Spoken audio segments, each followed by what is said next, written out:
पर एक शख्स को टारगेट करने के लिए बदमाश पहुंचे थे, घात लगाकर बैठे हुए थे, लेकिन उसको बचाने के लिए दूसरे शख्स आते हैं, उनको गोली लग जाती है जिससे उनकी जान चली जाती है। और जिस शख्स यानी रंजीत राय पर हमला करने के लिए बदमाश पहुंचे थे, उनको अस्पताल में भर्ती कराया गया है। रिपोर्ट देखिए।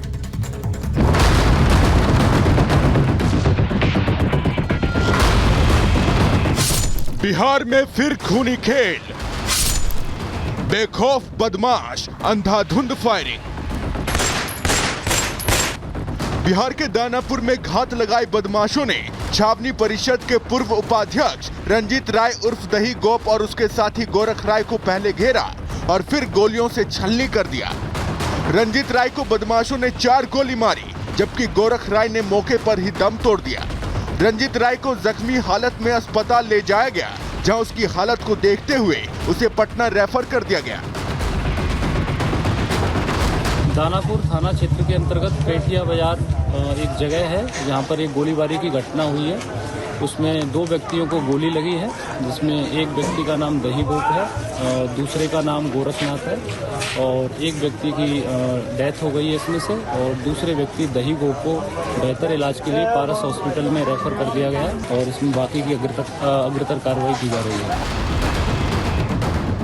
रंजीत राय उर्फ दही गोप शनिवार की शाम अपने समर्थकों के साथ अपने घर लौट रहा था। जैसे ही वो गाड़ी से उतरकर घर की तरफ बढ़ा, पहले से ही घात लगाए हमले की ताक में बैठे बदमाशों ने अंधाधुंध गोलियां चला दी, जिसमें गोरख राय की मौत हो गई। वहीं रंजीत राय को सिर, गर्दन और भी दूसरी जगहों पर गोली लगी है। फायरिंग करने के बाद बेखौफ बदमाश हथियार लहराते हुए मौके से फरार हो गए। इस हमले में बदमाशों ने करीब 15 से 20 राउंड गोलियां चलाई। घटना की जानकारी मिलते ही भारी पुलिस बल मौके पर पहुंचा और जांच शुरू कर दी गई। मौके से गोली के कई खोखे और एक बाइक बरामद की गई है, लेकिन ये बाइक किसकी है उसका पता लगाया जा रहा है। हमको ये नहीं पता था कि मेरे मामा पे घटना ये घट रहा है। बस आवाज सुनने के बाद हम लोग दौड़े दौड़े आए। वो 3 बाइक पूरे स्पीड में आया और मेरे मामा को मारते हुए चला गया।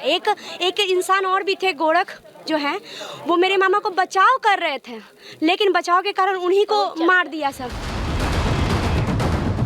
ये बदमाश रंजीत राय की हत्या के लिए वहां पहुंचे थे, लेकिन गोरख राय ने रंजीत राय को बचाने की पूरी कोशिश की, जिस कोशिश में गोरख राय की जान चली गई।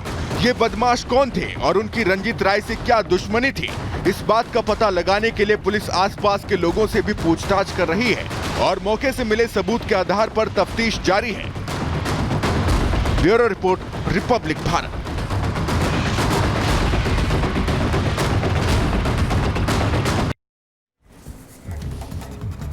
और बड़ी खबर आपको हैदराबाद से बता दे रहे हैं। दरअसल हैदराबाद में अल्लू अर्जुन के घर के बाहर हंगामा हुआ है।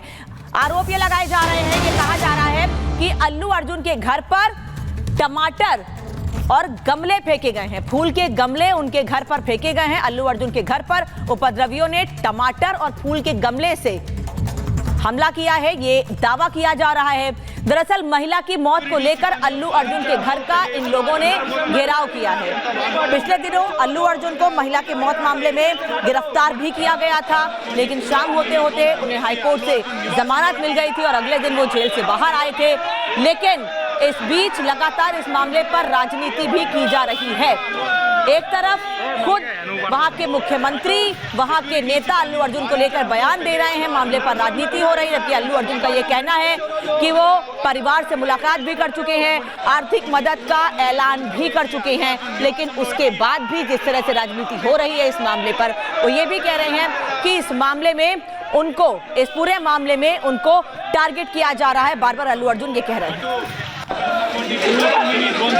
అల్లు అర్జున్ నివాసంలోకి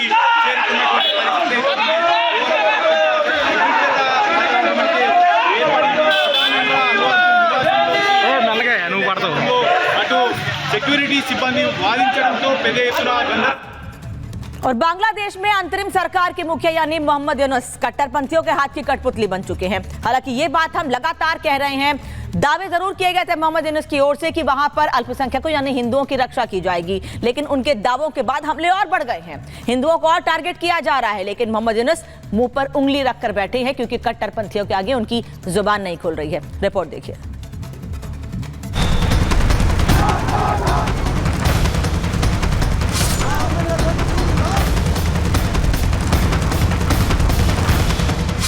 बांग्लादेश की यूनुस सरकार कट्टरपंथियों के हाथों की कठपुतली बन गई है।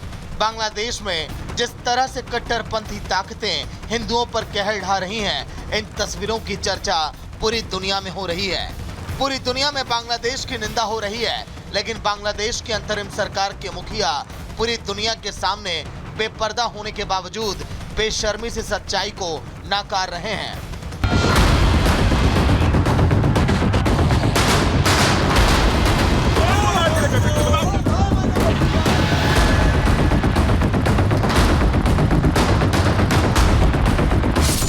बांग्लादेश में हिंदू त्रस्त, सच्चाई देखकर यूनुस पस्त।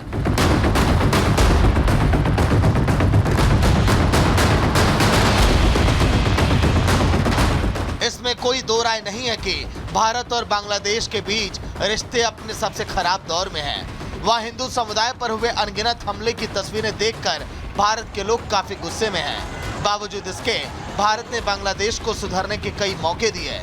125 करोड़ हिंदुओं के दबाव के बावजूद पीएम मोदी ने अपना दूत भेजकर यूनुस को वहां हिंदुओं पर हमले रोकने का संदेश भेजा। लेकिन अफसोस, भारत के शांति संदेश को पीएम यूनुस ने भारत की कमजोरी समझ लिया। वो उल्टा भारत के खिलाफ जहर उगल रहे हैं। लेकिन इसी कड़ी में एक बार फिर भारत सरकार ने यूनुस को बांग्लादेश में हिंदुओं के खिलाफ हो रही हिंसा से जुड़े आंकड़े पेश कर दिए हैं, जिसके बाद बांग्लादेशी पीएम की घिंगी अब बंद हो गई। लेकिन कट्टरपंथियों के हाथों की कठपुतली बन चुके यूनुस सत्ता के लालच में इतने बेशर्म हो गए हैं कि अपनी सरकार के कुकर्मों को छिपाने के लिए उल्टा भारत के भेजे आंकड़े पर ही सवाल खड़े कर रहे हैं। यूनुस कह रहे हैं, बांग्लादेश में हिंदुओं के खिलाफ हो रही हिंसा के पीछे राजनीतिक वजह है। हिंदुओं के साथ ज्यादातर हिंसा की घटनाएं तब हुई जब बांग्लादेश में राजनीतिक अस्थिरता चरम पर थी और वहां राजनीतिक गतिरोध के हालात थे। बांग्लादेश में हिंदुओं पर हुए हमले को राजनीतिक हिंसा से जोड़कर देखा जाए, भारत बेवजह बांग्लादेश में हिंदुओं के खिलाफ हुई हिंसा के आंकड़े को बढ़ा चढ़ाकर दिखा रहा है।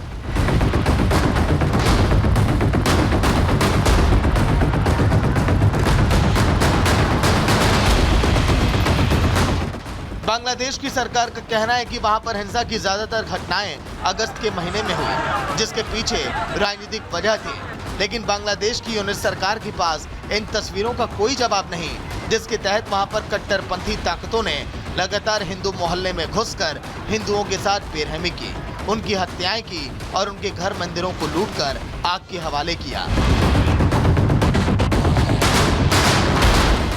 यूनुस सरकार के पास वहां कट्टरपंथियों के नफरती नारेबाजी का कोई भी जवाब नहीं है, जिसमें बांग्लादेश की सड़कों पर हिंदुओं के सफाई के नारे लगाए गए हैं।